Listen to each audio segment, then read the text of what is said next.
it's a Muslim faith, whatever faith, being African is an amazing thing.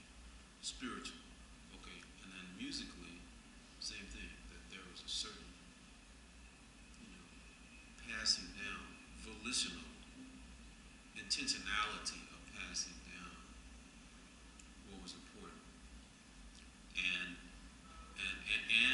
the another particular of African spirituality is that we're reaching back and we're saying that the fathers and mothers are still with me, and so I'm not only looking to the Creator and to the Savior, I'm also looking to my African ancestors who are guiding me. Again, it's like Lion King, basically. I mean, that was a very heavy, thing that they were getting at, and I love when kids go see that. All right, so for me, yeah, that's really important to connect in that way spiritually and through my music. And I don't feel like I have the luxury of ever doing my music in such a way that doesn't represent that. I know that there are artists who say, hey, I'm an artist, I'm not a black artist. I get that.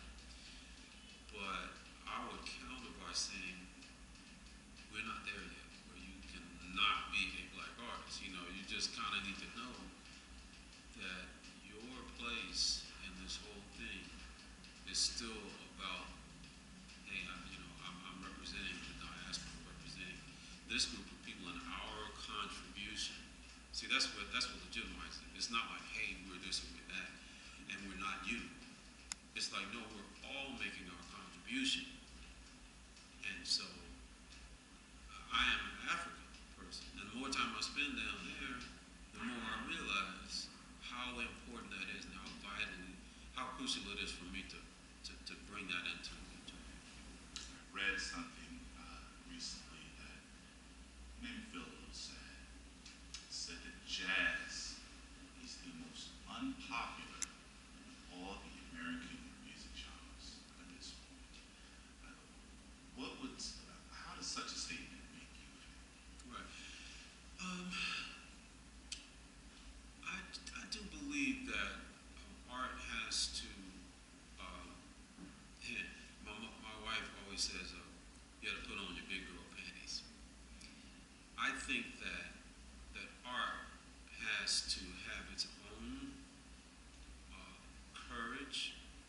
Whatever this is that you're doing, that your contribution, you got to step into the fray, step into the marketplace, and you got to say, this is what I have to offer, and let it stand or fall based on its value, its intrinsic value in the marketplace. Now, not everything is going to be for everybody, and I think even the word popular, from which we get pop, right away, that connotates the fact that, we're talking about mass appeal, okay? And there's something, like sort of, very mediocre about mass appeal. You have to kind of get it into that window where enough people can kind of glance at it and say, oh yeah, I kind of like that. Outside of that window is all kinds of great art. I mean, there's not just jazz, there's, bluegrass and, and Irish music and all, African, world music. There's all kinds of music that we could say that they all share that kind of, persona non grata type of a pop scrutinizing,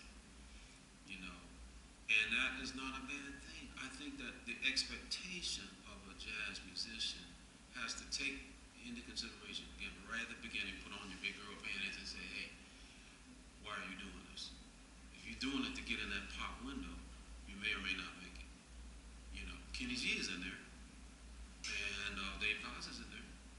Dave Koz, Kenny G, great musicians. But I'm saying, you want to be that, then you need to know that your chances of getting in that window with black skin are very slim. Fine, you good? All right, now, are you going to make art for the sake of, again, spiritually speaking, who you are and who you're supposed to represent and all that? If you're willing to do that and maybe not get in that pop window, man, you'll be a happy person the rest of your life. You might not be rich, but what if you're really good, you will not miss a living legend, Grammy winner, dozens of albums, thousands of accolades. What can you bring to your fans now that's new and fresh and that they appreciate? Man, that's a really good question. It's like an introspective question that I think about. Now that I'll celebrate my 57th birthday in July, and so that to me says 60. You know what I mean? Once you get past 55, in your head you're thinking you're ramping to 60, and so it happened overnight. But I do think about,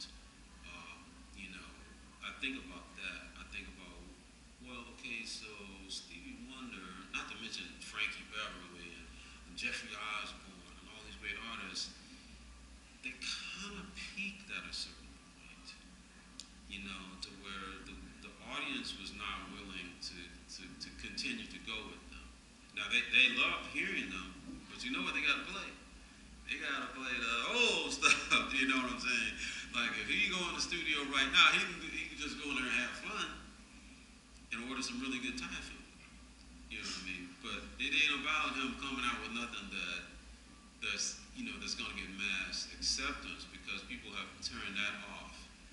You know what I'm saying? Because again, I guess, in effect, they peaked at a certain point. And their era was, their epoch was sealed. And people, kind of put that in the vault. All right? And then it's all old school, whatever. So, I think about that now more than I ever have. And I think, well, wow, is that going to happen to me too? I think when I'm on a positive day, I think about music, especially improvised music, that's never really in the mainstream anyway. It's still out on the fringes, on the margins. Again, which is a beautiful place to be, because people pay more attention to it, to the details of it and the nuance of it when it's out on the margin. But I do think about, when will there come a time when I'm no longer, relevant in the sense of, hey, what are you doing now? Talk to me, with your instrument about what's in your heart right now. Who knows? But it is a great question. It's one of those things to ponder. And So the Gospel According to Jazz series is something that is very precious to me, that came out of a great disappointment. So I set my sails into the wind of, Spiral Gyra and, Bob James, who I was fortunate to, work with, his name with Earl Clue and Larry Carlton, people that I admire. And this is the music that fired me up, like this instrumental R&B, soul, like Grover Washington and, Herbie Hancock and Chick Corea, like that's the music that, I wanted to emulate as I began to write and arrange myself. I was fortunate to start that process early. Right out of college, I was writing and sort of workshopping music in a club setting, a small club in Houston. And so, that being the case, I found myself, I guess I never thought that I would get to the point where I'm at. I guess I thought I would, but you don't. It's not real until it's real, right? And so now here I am, and I am definitely, loving the idea of having my own voice that people emulate. I get young saxophone players trying to play like me, which is just still to me is very peculiar, right? Because I'm still trying to play like Barnett Cobb and Stanley Turrentine. You know what I mean? But there does come a point when people start calling you, the old guard. It's like, wow, that was quick. But it is a beautiful thing, man. And I guess it adds another layer of responsibility to try to be true to yourself and try to, to to present art that people, I guess mine is kind of dual because I get the spiritual, you know, mandate as well, but art that really makes people stop and say, okay, I love my life right now. Yeah, so that I appreciate you putting it like that because really, one of the things I studied in seminary, and I was fortunate to go and get a master's in theology, and it was the first time that I had heard of this tension, like living in this tension, and you could wrap that in so many different colors, like for instance, the kingdom of God is coming, but the kingdom of God has already come. So there's a tension there. Like we know who's in charge, but we know that he's not quite in charge yet because this other entity is in charge of powers that we see operating, you know, with all the inequality and all the, you know, confusion, right? So there's a tension there, right? God can heal you, but many times God doesn't heal you. So there's this tension there. And so I find myself living in that tension, you know, in the scenario that you presented as well. And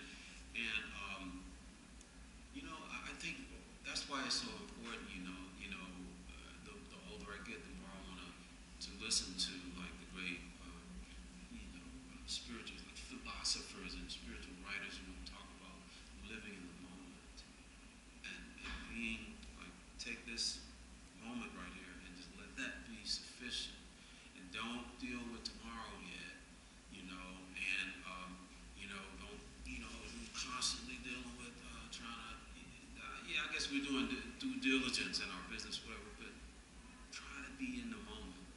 And God is able to speak to us more clearly when we're in the moment, right? And so I'm hoping that my music will facilitate both living in the tension of a real life lived, you know, right now, and also that kind of taking a deep breath. See, pop music is not designed for that. You know, there's a whole different agenda that has to do, you know, with getting people worked up, whatever. And again, I mean, I do some of that too. I mean, when I recorded a tour with BWB, Norman Brown and Rick Braun, yeah, I mean, that's what that is. It's about, you know, getting in the party mode and getting everybody fired up, and that's fun, you know.